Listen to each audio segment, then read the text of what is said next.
महाराष्ट्र की राजनीति में नई हलचल तेज हो गई है। उद्धव ठाकरे जो पहले गलतफहमी में थे कि लोग उनकी पार्टी को ही असली मानते हैं, वो अब समझ गए हैं कि विचारधारा से समझौता करने का हश्र क्या होता है। ऐसे में उद्धव अब पलटी मारते हुए बीजेपी की तरफ दोस्ती का हाथ बढ़ा रहे हैं, लेकिन संजय राउत कांग्रेस के साथ ही रहना चाहते हैं। संजय राउत जानते हैं कि अगर बीजेपी के साथ आ भी गए तब भी वो राज्यसभा नहीं जा पाएंगे, क्योंकि ना तो बीजेपी उनका समर्थन करेगी और ना ही शिंदे की शिवसेना। ऐसे में राउत की राजनीति खत्म ही हो जाएगी। ऐसे में राज्यसभा जाने के लिए संजय राउत एमवीए में ही रहना चाहते हैं, लेकिन आदित्य ठाकरे की सियासी भविष्य को देखते हुए उद्धव ठाकरे बीजेपी के साथ जाने को लेकर अपने कदम आगे बढ़ा रहे हैं। लेकिन संजय राउत अलग ही खेल कर रहे हैं, इसलिए उद्धव अब संजय को आगे नहीं कर रहे हैं। ऐसे में अब सवाल है कि क्या उद्धव और राउत के बीच सब कुछ ठीक नहीं है। इस खबर में आगे आपको बताएंगे सब कुछ डिटेल में, तो बने रहिए हमारे साथ अंत तक और देखिए हमारी ये खास रिपोर्ट। साथ ही आप दर्शकों से विनम्र निवेदन है कि चैनल को सब्सक्राइब जरूर कर लें। महाराष्ट्र की राजनीति में जल्द ही बड़ा उलटफेर हो सकता है। हार के बाद उद्धव ठाकरे अब बेचैन है कि कैसे वो फिर से अपनी पार्टी की खोई हुई सियासी जमीन को हासिल करें। कांग्रेस के साथ जाकर उद्धव ठाकरे ये सोच रहे थे कि अब उन्हें बीजेपी कभी नहीं हरा सकती है। संजय राउत हमेशा ये बयान देते थे कि अब अगले 25 सालों तक उनकी पार्टी सत्ता में रहेगी और बीजेपी विपक्ष में। लेकिन 2.5 साल बाद ही उद्धव ठाकरे की सीएम की कुर्सी तो गई ही, साथ ही उनकी पार्टी भी टूट गई और अब असली शिवसेना एकनाथ शिंदे के पास है। उद्धव ठाकरे के पास जो शिवसेना है वो कांग्रेस के रंग में रंग चुकी है। लेकिन अब सियासी माहौल को भांपते हुए उद्धव ठाकरे हिंदुत्व की पटरी पर लौटने की कोशिश कर रहे हैं। ऐसा लग रहा है कि अब वो महायुति में शामिल होने के लिए तिगरम भिरा रहे हैं। ऐसा लग रहा है कि महायुति में अब उन्हें अच्छा महसूस होगा और महाविकास अघाड़ी के बारे में अब वो ठीक सोच नहीं पा रहे हैं। उन्हें लग रहा है कि महाविकास अघाड़ी के साथ जाकर उन्होंने अपने जीवन की सबसे बड़ी गलती कर दी। वो महाविकास अघाड़ी के साथ अपने आप को सहज महसूस नहीं कर पा रहे होंगे।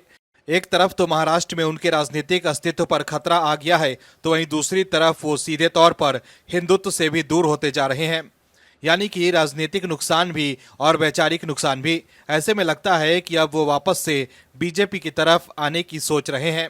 तभी तो पहले वो सीएम देवेंद्र फडणवीस से मिलते हैं और फिर उनके रुख में नरमी आ जाती है। दर्शकों समझने की जरूरत यह है कि अब वो सिर्फ चाह रहे हैं कि किसी भी तरह से वो महाराष्ट्र की राजनीति में बने रहें, नहीं तो कहीं ऐसा न हो कि अब जो बची खुची राजनीति है वो भी न समाप्त हो जाए। दरअसल शिवसेना के 2 फार होने के बाद महाराष्ट्र के मुख्यमंत्री देवेंद्र फडणवीस और उद्धव ठाकरे की पहली मुलाकात पर सियासी हलचल तेज है। लोग अब ये जानने की कोशिश कर रहे हैं कि क्या जो उद्धव ठाकरे ये कहते थे कि या तो मैं रहूंगा या देवेंद्र फडणवीस, अब वो सीएम फडणवीस के सामने हाजिरी क्यों लगा रहे हैं। ऐसे में क्या वो बीजेपी को ये संदेश देने की कोशिश कर रहे हैं कि उनसे गलती हो गई थी और अब वो बीजेपी से पंगा लेना नहीं चाहते हैं। वहीं उद्धव के सीएम फडणवीस से मुलाकात पर एकनाथ शिंदे ने भी प्रतिक्रिया दी है। डिप्टी सीएम शिंदे ने कहा है कि महाविकास अघाड़ी को अपने अंदर झांकना चाहिए कि पिछले 2.5 साल में उन्होंने हमारी सरकार के बारे में क्या कहा था। ये अच्छा है कि जो लोग हम पर आरोप लगाते थे उन लोगों के मन में अच्छी बातें आ रही हैं। शिंदे ने कहा कि ये बदलाव अच्छे हैं। शिंदे ने नाम नहीं लिया, लेकिन उनका इशारा उद्धव ठाकरे, आदित्य ठाकरे और पार्टी के मुख्य प्रवक्ता संजय राउत के लिए था। शिवसेना यूबीटी चीफ उद्धव ठाकरे ने नागपुर में सीएम देवेंद्र फडणवीस से मुलाकात की थी। उनके साथ उनके बेटे आदित्य ठाकरे और वर्ली से जीते विधायक वरुण सरदेसाई भी पहुंचे थे। उद्धव और फडणवीस के बीच करीब 15 मिनट तक बातचीत चली। इसके बाद महाराष्ट्र की सियासत में गर्मी आ गई थी। उद्धव ठाकरे शीतकालीन सत्र को अटेंड करने के लिए नागपुर पहुंचे थे। अब एकनाथ शिंदे ने नाम लिए बगैर उद्धव ठाकरे, आदित्य ठाकरे और संजय राउत के पुराने बयानों को लेकर इशारों में तंज कस दिया है। महायुति के पहले कार्यकाल में शिंदे ही सीएम थे। तब शिवसेना उद्धव गुट की तरफ से काफी तीखे आरोप लगाए जाते थे। शिंदे को गद्दार भी कहा जाता था।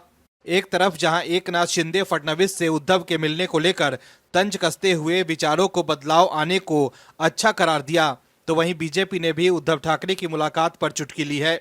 महाराष्ट्र बीजेपी प्रवक्ता राम कुलकर्णी ने कहा है कि या तो तुम रहोगे या मैं रहूंगा। भीष्म जैसी प्रतिज्ञा करने वालों की राजनीतिक सनक आखिरकार तीसरी बार पलटी। कुल मिलाकर देखें तो उद्धव ठाकरे अब समझ गए हैं कि कांग्रेस के साथ जाकर उन्होंने बड़ी गलती कर दी थी। ऐसे में अब वो धीरे धीरे बीजेपी और हिंदुत्व की तरफ शिफ्ट होते दिख रहे हैं। दर्शकों, ऐसा लग रहा है जैसे उद्धव ठाकरे अब समझ गए हैं कि संजय राउत की वजह से ही उनकी सियासी ताकत खत्म हो गई है। 2019 के विधानसभा चुनाव से पहले तब के बीजेपी अध्यक्ष अमित शाह को मातोश्री में आने के लिए कहने वाले संजय राउत अब बीजेपी की ताकत समझ गए हैं। बीजेपी से अलग होने के बाद संजय राउत ने बीजेपी पर खूब निशाना साधा था, लेकिन अब हार के बाद उद्धव ठाकरे संजय राउत को दूर रखकर बीजेपी को यह संदेश दे रहे हैं कि उन्होंने संजय राउत को साइड कर दिया है। अब उद्धव ठाकरे बीजेपी की तरफ हाथ फैला रहे हैं।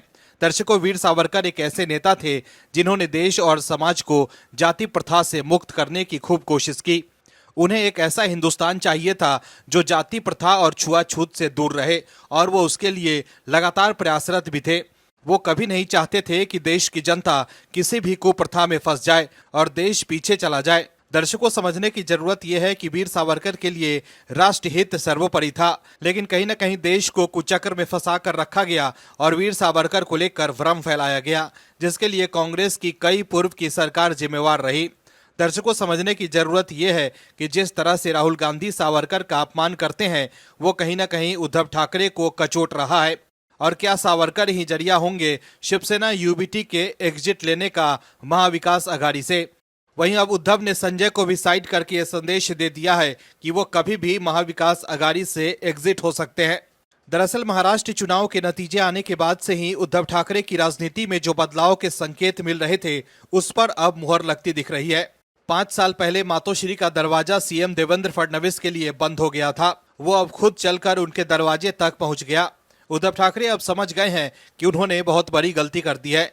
उद्धव ठाकरे जानते हैं कि संजय राउत की वजह से ही वो बीजेपी से इतने दूर चले गए, लेकिन अब उद्धव ने अपनी खिसकती सियासी जमीन को बचाने का जरिया बनाया है वीर सावरकर को। सावरकर को अपना प्रमुख हथियार बनाकर उद्धव एक साथ कई राजनीतिक समीकरण साधने में लग गए हैं। उद्धव ठाकरे वीर सावरकर को भारत रत्न देने की मांग फडणवीस से मिले बिना ही कर सकते थे, लेकिन मिलकर ही क्यों किया? उद्धव ठाकरे खुद चलकर देवेंद्र फडणवीस के दरवाजे पर पहुंचे थे। खास बात यह है कि इस मुलाकात में शिवसेना नेता संजय राउत उद्धव ठाकरे के साथ नहीं थे। इसके कई सियासी मायने निकाले जा रहे हैं। कहा जा रहा है कि संजय राउत के बहकावे में आकर ही उद्धव ठाकरे बीजेपी से इतने दूर चले गए थे। संजय राउत को फडणवीस के साथ मीटिंग में न ले जाकर उद्धव ठाकरे ने वरुण सरदेसाई को ले गया, जो पहली बार विधायक बने हैं। ऐसे में उद्धव ने बीजेपी को यह संदेश दे दिया है कि संजय राउत को वो दूर रख सकते हैं अगर बीजेपी उन्हें मौका दे तो। हालांकि उनके लिए एनडीए में वापसी आसान नहीं है, क्योंकि इन 5 सालों में उन्होंने बीजेपी को कई दर्द दिए हैं। लेकिन उद्धव ने अपनी तरफ से दोस्ती की शुरुआत कर गेंद बीजेपी के पाले में छोड़ दिया है। जानकारों की माने तो बीजेपी जिस तरह की राजनीति करती आई है, वैसी राजनीति महाराष्ट्र में मौजूदा गठबंधन पार्टनर के साथ ज्यादा दिन तक नहीं चलने वाली है। बीजेपी को भी एक विश्वस्त पार्टनर की तलाश है और शिवसेना से सालों से संबंध रहे हैं। इधर महाराष्ट्र में नई सरकार के गठन में देरी और अभी तक पोर्टफोलियो का बंटवारा नहीं होना महायुति में खटपट के संकेत दे रहे हैं, क्योंकि एनसीपी अजित पवार गुट बीजेपी का नेचुरल पार्टनर नहीं है। दोनों में गठबंधन इस समय वक्त की मांग है। दूसरी तरफ उद्धव ठाकरे को भी समझ में आ गया है कि बीजेपी के साथ गठबंधन नहीं करना उनको हिंदुत्व वाले एजेंडा से काफी दूर लेकर चला गया है। ऐसे में वीर सावरकर को भारत रत्न देने की मांग कर उद्धव ने राहुल गांधी को साफ मैसेज दे दिया है और अपना लाइन भी साफ कर दिया है। अगर राहुल गांधी का वीर सावरकर पर अब कोई बयान आता है तो शिवसेना यूबीटी गुट उसको मुद्दा बनाकर महाविकास अघाड़ी को गुड बाय कर दे तो कोई बड़ी बात नहीं होगी। हार के बाद उद्धव ठाकरे फिर से ये कोशिश कर रहे हैं कि कैसे भी करके फिर से वो अपनी पार्टी को खड़ा कर सके, लेकिन ऐसा लग रहा है जैसे संजय राउत उद्धव ठाकरे की पार्टी को खत्म करके ही मानेंगे। संजय राउत के कहने पर ही उद्धव ठाकरे कांग्रेस और शरद पवार के साथ गए थे, जिसकी वजह से आज उद्धव ठाकरे के पास ना तो सत्ता है और ना ही शिवसेना पार्टी। उद्धव कोशिश कर रहे हैं कि फिर से बीजेपी के साथ रिश्ते ठीक करें। इसके लिए ही वो खुद से चलकर सीएम देवेंद्र फडणवीस के पास गए थे। उद्धव ठाकरे संजय राउत को बीजेपी से दूर रखना चाहते हैं, क्योंकि बरबोलेपन की वजह से संजय राउत ने ही उद्धव ठाकरे को बीजेपी से काफी दूर कर दिया है। इसलिए जब उद्धव ठाकरे सीएम देवेंद्र फडणवीस से मिलने गए तो राउत को नहीं लेकर गए, लेकिन संजय राउत ने ठान लिया है कि वो उद्धव ठाकरे के मंसूबों पर पानी फेर कर ही रहेंगे। उद्धव ठाकरे की पार्टी के पास 20 विधायक हैं और उन्हें अपने क्षेत्र में काम करवाने के लिए फंड की भी जरूरत होगी। ऐसे में अब उद्धव बीजेपी के नजदीक आने की कोशिश कर रहे हैं, लेकिन संजय राउत उनका काम खराब करने में लगे हुए हैं। दरअसल हाल ही में उद्धव ठाकरे और आदित्य ठाकरे ने सीएम देवेंद्र फडणवीस से मुलाकात की थी, जिसके बाद उन्होंने वीर सावरकर को लेकर राहुल गांधी को भी नसीहत दे डाली थी कि अब उन्हें सावरकर पर बोलना बंद कर देना चाहिए। वहीं दूसरी तरफ संजय राउत लगातार बीजेपी के खिलाफ बयानबाजी कर रहे हैं। शायद इसलिए ही उद्धव ठाकरे राउत को अपने साथ नहीं लेकर गए थे जब वो सीएम फडणवीस से मिले थे। दरअसल शिवसेना यूबीटी नेता संजय राउत ने कहा है कि हाल ही में पेश किया गया एक राष्ट्र एक चुनाव विधेयक देश के संघीय ढांचे को नष्ट करने का प्रयास है। उन्होंने बीजेपी पर चुनाव में सबसे अधिक धन खर्च करने का भी आरोप लगाया। उन्होंने कहा कि हमने इसका विरोध किया है। ये हमारे देश के संघीय ढांचे को नष्ट करने का प्रयास है। ये विधेयक इसलिए पेश किया गया है ताकि राज्यों और देश की राजनीतिक शक्ति एक व्यक्ति के पास रहे। चुनाव में सबसे अधिक धन खर्च करने वाली पार्टी भाजपा होगी। वहीं डॉक्टर अंबेडकर पर केंद्रीय गृह मंत्री अमित शाह की टिप्पणी पर प्रतिक्रिया देते हुए संजय राउत ने इसे बाबा साहेब अंबेडकर का अपमान करार दिया और कहा कि विपक्ष उनसे राज्यसभा में की गई इस टिप्पणी के बारे में पूछेगा। राउत ने कहा कि उनके पास और क्या है, अमित शाह और पीएम मोदी जी, उनके पास गांधी परिवार को निशाना बनाने के अलावा कुछ भी नहीं बचा है। हम अमित शाह से पूछेंगे कि उन्होंने राज्यसभा में बाबा साहब भीमराव अंबेडकर का अपमान कैसे किया। आप अपने बारे में कब बात करेंगे। संजय राउत ने आगे ये भी कहा कि अगर सचमुच 400 पार का नारा सच हो जाता तो संविधान बदलने में ये लोग पीछे नहीं हटते और आज का डिबेट का विषय होता कि संविधान बदलना क्यों जरूरी है।